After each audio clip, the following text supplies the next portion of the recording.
Welcome, ministers. Let's get right into it, shall we?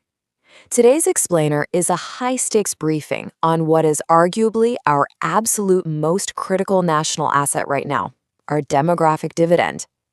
We're going to look closely at why our window to act is rapidly closing and, frankly, what we must do to secure our future.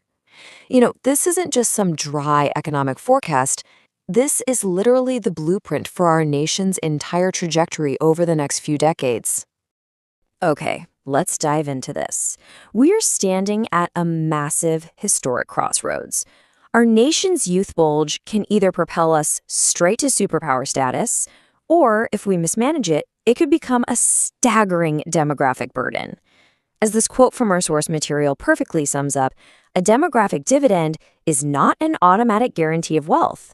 It's really just a potential surplus, It's an opportunity that requires highly deliberate action from every single one of us in this room. So, here is our game plan for today. We'll start by defining this demographic window, take some key lessons from East Asia, look at the regional variations across our states, tackle the risks of aging, and finally, discuss how to invest in human capital and the specific policy reforms we need to pull this off.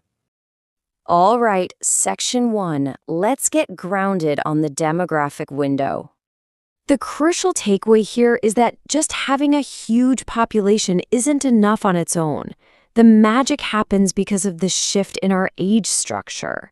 When we have a massive surge in working-age individuals, specifically between 15 and 64, and fewer dependents to support, that's what creates this totally unique chance for explosive growth. The dependency ratio drops, personal savings shoot up, capital investment increases, and productivity just booms. It's a perfect storm for economic acceleration. And here it is. The single most important number in this entire explainer, 22.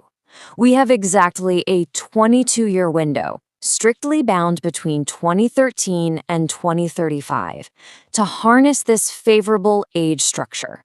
According to the UN Development Program baselines and our research, this is our absolute prime time. But here's the catch. The clock is already ticking, and we're actually nearly halfway through this critical phase. Moving on to Section 2, let's see what we can learn from East Asia. Looking at these two vastly different demographic paths is super revealing. China expedited its demographic transition through really strict state measures, like their 1979 one-child policy. It was basically like slamming on the demographic brakes to create a massive, highly concentrated dividend. India, conversely, has experienced a much more natural, gradual fertility decline. We kind of just eased off the throttle. So what does that mean for us? Well, it gives us a longer, albeit delayed, demographic window compared to our neighbors. But notice the stark difference in outcomes here. China used its dividend to increase its per capita income sevenfold since the 1990s. How? Through robust, labor-intensive industrialization that absorbed millions of workers right off the farms. Now, contrast that with our service-driven growth, which has only yielded a twofold income increase. I mean, services are excellent, don't get me wrong, but they just don't absorb the massive quantity of youth pouring into our labor force the way a strong manufacturing sector does. Okay, Section 3. Let's look at the regional variations across our states. This illustrates something absolutely crucial, the stark heterogeneity across our country. It's basically a tale of two Indias. Notice how southern states like Kerala and Tamil Nadu have an expanding elderly demographic. They've already aged. Meanwhile, northern states like Bihar and Uttar Pradesh are literally just entering their prime working age bulge. When you look closely at these timelines, it gets even more fascinating. The demographic window essentially closed for Kerala back in 2017, and for Tamil Nadu, it's wrapping up right around 2024. But look further down. For states like Bihar, Rajasthan, and UP, the favorable period is just opening up right now, and it's going to stay open until 2036 and beyond. Bottom line, our national policy absolutely cannot be a one-size-fits-all approach.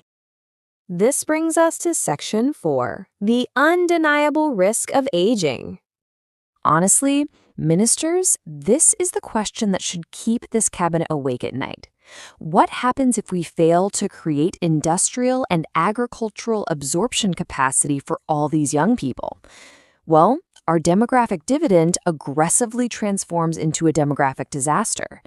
History gives us two options here: the modern growth regime, where population growth is met with technological and economic innovation, and the Malthusian trap, where a massive, unutilized population exhausts resources and becomes a completely unsustainable liability. We have to choose the modern path. A huge youth population without jobs leads directly to widening economic inequality.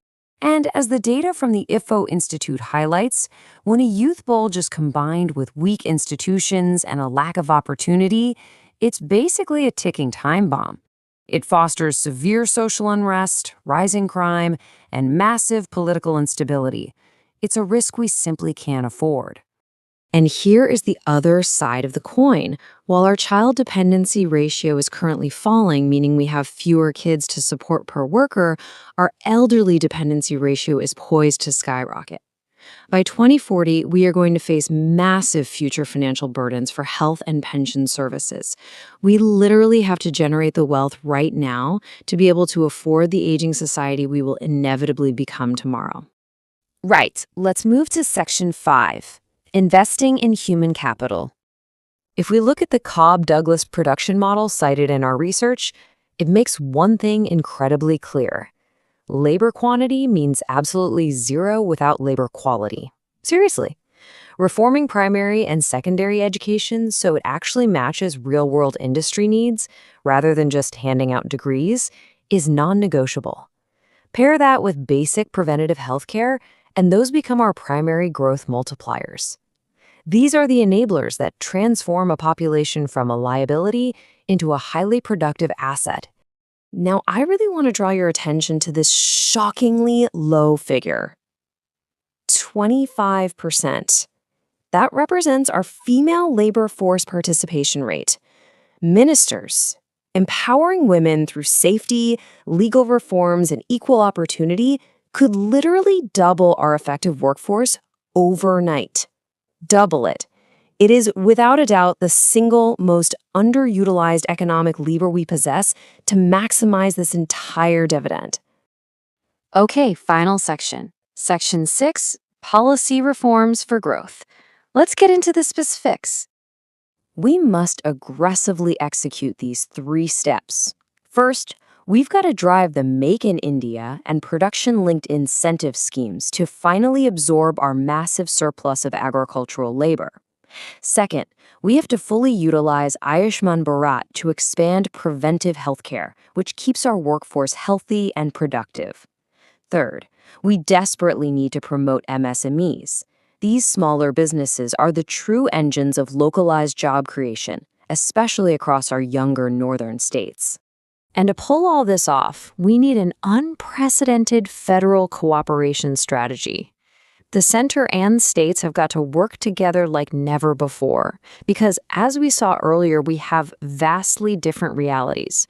We need to invest in automation, elder care, and high-skill tech for our aging southern states, while simultaneously pouring massive resources into basic education, infrastructure, and mass job creation in our youthful northern states. So, ministers, here's the bottom line. The clock is officially ticking on our 2035 deadline. We have the data, we clearly see the regional variations, and we understand the historical traps. The policies we enact today, right here in this room, will absolutely determine whether India rises as an unmatched economic superpower or if we stumble under the weight of our own unfulfilled potential. Will we earn this dividend? That is the monumental challenge before us. Thank you so much for your time on this critical explainer today. Let's get to work.